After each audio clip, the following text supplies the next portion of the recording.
یو سړی به پاتې شي الله اکبر مخ به جهنم ته راوویستی شو دا سړی راوویستی شو جهنم نه په اوبو کې ولامبولی شو تر و تازه شو خو ولاړ کوم ځای کې دی د جهنم د دروازې سره دی مخې جهنم ته دا هم د الله لوی رحم دی چې جهنم نه راویستی نو دی به وایي یا رب ای الله قد کشبني ریحها واحرقني ذکاؤها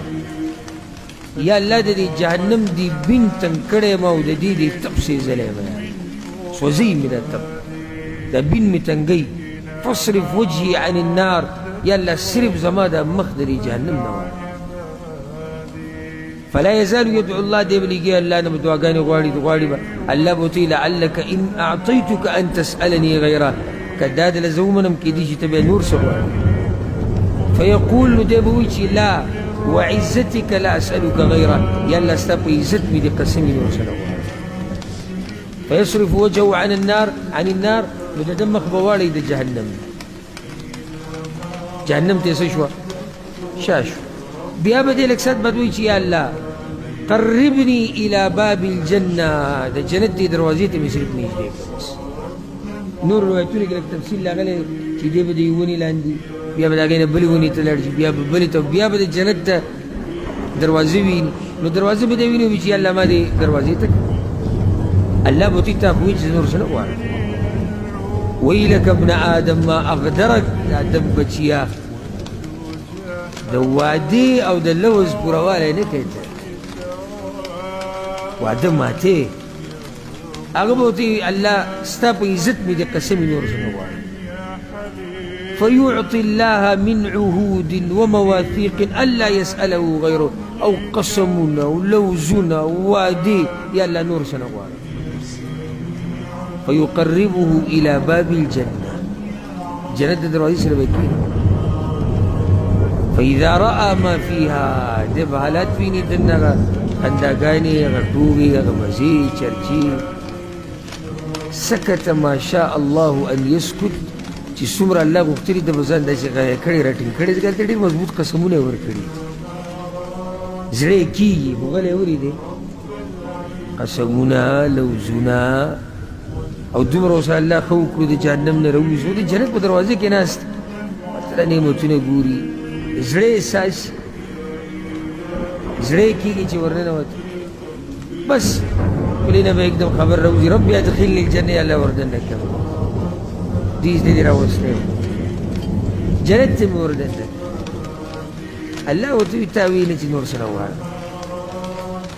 ما اغدرک لوزونه ماتې قسمونه ماتې د آدم بچیه هغه به ورته یا ربي لا تجعلني اشقى خلقك یا الله نو په دې خپل مخلوق کې زما نه بدبخته خو مه جوړوه که نه د دومره لوی جنت ته خلک دې ورننویستي دي موږ پکې بدبخته مه ګرځوه فلا يزال يدعو دی به لګي دعاګانې غواړي یا الله وردننه مې کړه یا الله وردننه مې حتى يضحك تر دې چې الله به په خندا شي یعنې د ده دا قسمونه بیا د ده دا غوښته او بیا دا دومره غوښته چې لګیا دی یا الله یا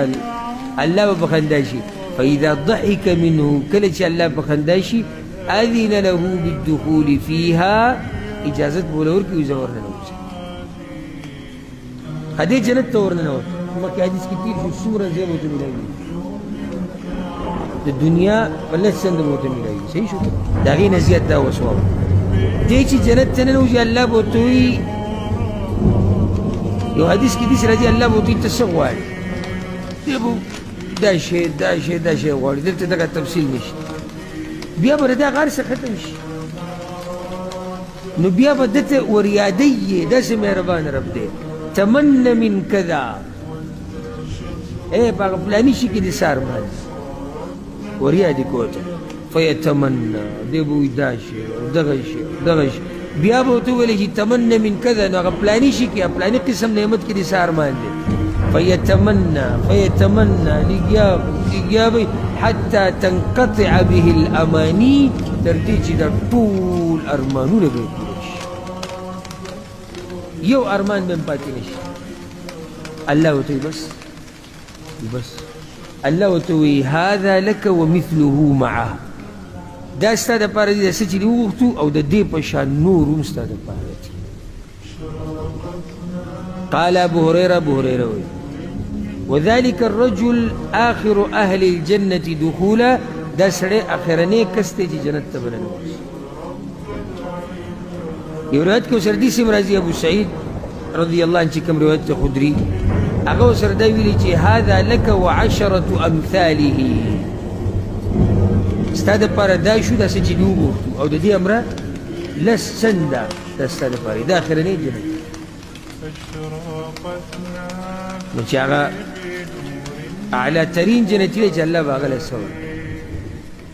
په دې سره دا باب هم اختتام ته ورسېدو ځکه چې دې باب کې امام بخاري دغه روایت راوړی صرف دا خبره چې آخرت کې څه دي پل صراط باندې تېرېدل دي په پل صراط باندې تېرېدل دي او بچ کېږي به ترې هغه سړی چې الله په توفیق سره اعمال کړي الله به یې کامیاب کړي.